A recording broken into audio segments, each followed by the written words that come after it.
Good afternoon, my turtle ducks. Just in time for tea. Please help yourself. I've got sugar and honey and cream or lemon, and today we've got cake.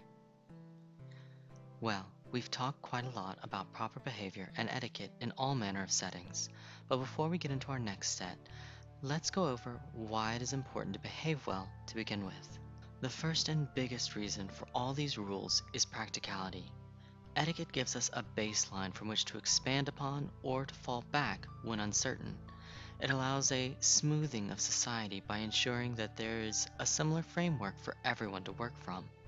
On the slightly less cold side, etiquette gives us a baseline for empathy and compassion as well, as etiquette focuses on politeness, and politeness is a great place to start when you aren't sure how to help or act when someone else is in distress. It is equally important to understand where poor behavior comes from. Very rarely does anyone act in a purposefully negative manner. Almost always, a person responds in what they have learned is safe, even if it is unpleasant to others. This is almost always the result of trauma, and while it does not excuse the behavior, it does make it a little easier for the rest of us to bear when we must. I think it's best to remember that dysregulated children grow into dysregulated adults, who often lash out as a result. The best things to do are to respond with politeness and kindness when possible, and leave the situation when not. These people lashing out often find others live up to their expectations, as they rarely leave space to do otherwise. Part of etiquette and manners are training ourselves to be responsive rather than reactive.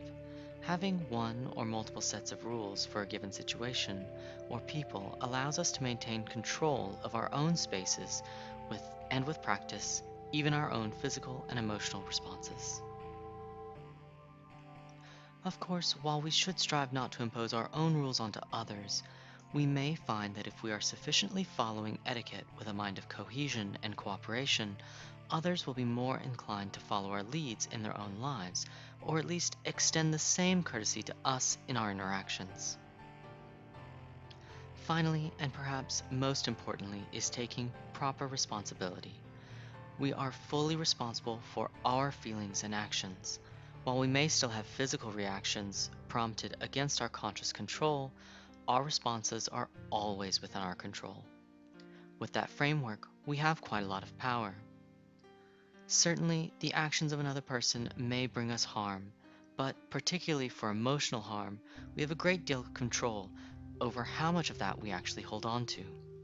People can elicit physical responses from us, particularly if we have trauma stemming from similar situations, but we are in charge of our emotions. We can feel hurt or anger or sadness, even joy, but no one makes us feel any of those things. What we do with them is our responsibility. Equally, we are not responsible for the actions or emotions of others. While I encourage all of us to seek cooperation and act in kindness, that should never prevent you from holding to a boundary. Hurting someone's feelings should never stop you from protecting your own mental or physical health. Well, I think that's all we have time for today. I should get back to work. Thank you for joining me. Until next time, be kind, my little turtle ducks, to others and to yourselves.